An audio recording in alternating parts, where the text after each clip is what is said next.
Francis.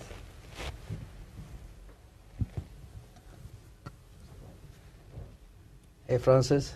Hi. Welcome back. Thank you.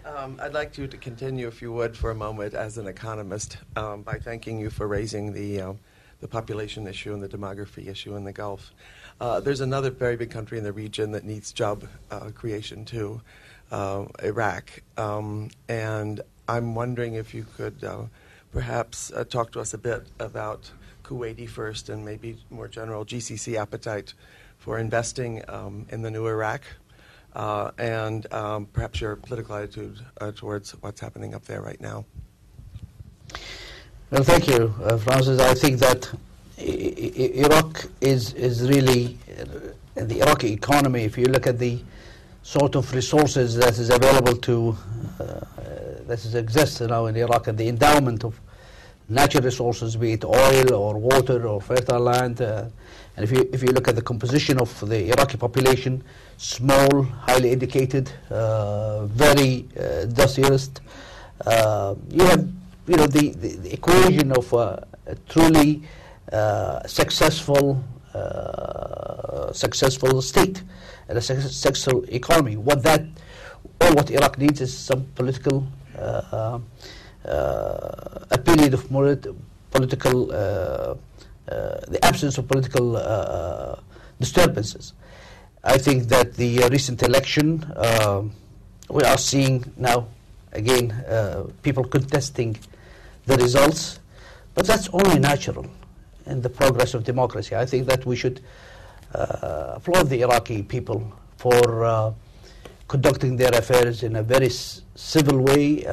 They are resorting to courts to resolve their disputes.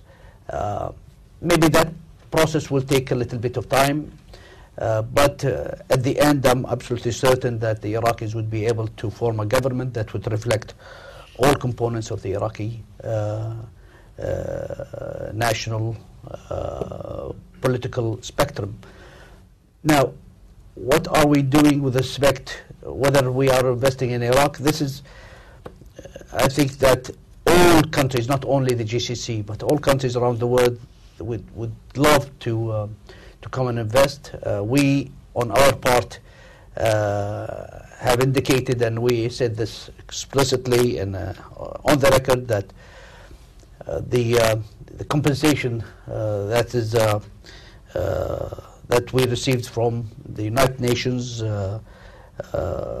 are willing to use this compensation to invest in Iraq and to plow it back in the infrastructure and the power plants. There are so many different opportunities available in Iraq. We even in discussion currently with the Iraqi government, along with the British and the Turkish governments, to develop the southern part of Iraq as a industrial zone.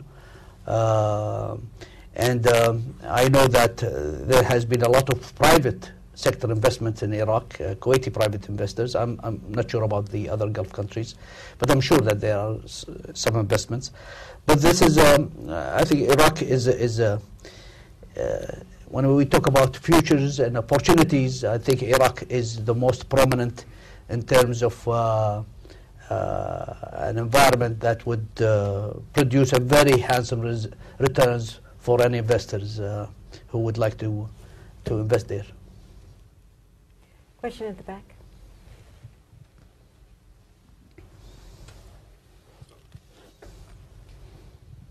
Thank you very much. Mohammad al-Bashi, spokesman for Yemen. If you didn't ask me, I would have probably felt left out, so thank you for giving me that opportunity.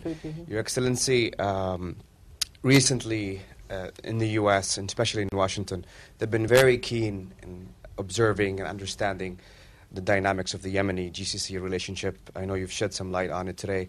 I hope if you could expand more on the role of GCC in Yemen in light of recent events. Thank you. Thank you. Yemen, as you know, is an important country in the heart of Arabian Peninsula. Whether it's on the side is not the case, but in the heart, because the Yemeni people are all over the GCC, It's a country that has been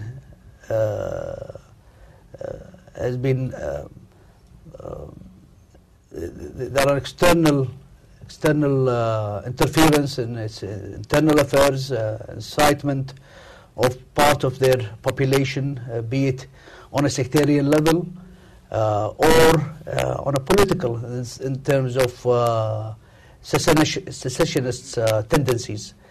We in the GCC have taken a position to tackle the fundamental causes of these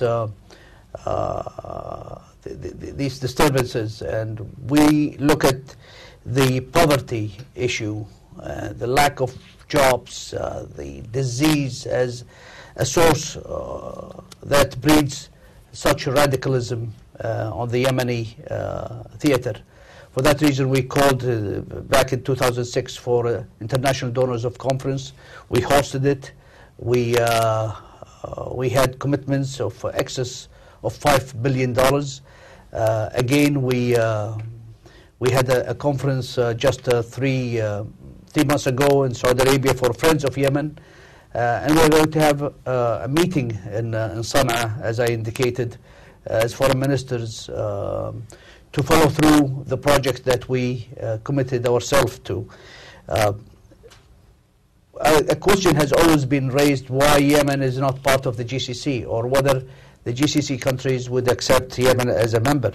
And I have always said that membership is not the issue. The issue is to help Yemen and to resolve its problems. The problems of Yemen is, again, the issue of economic reform, political reform, corruption, disease.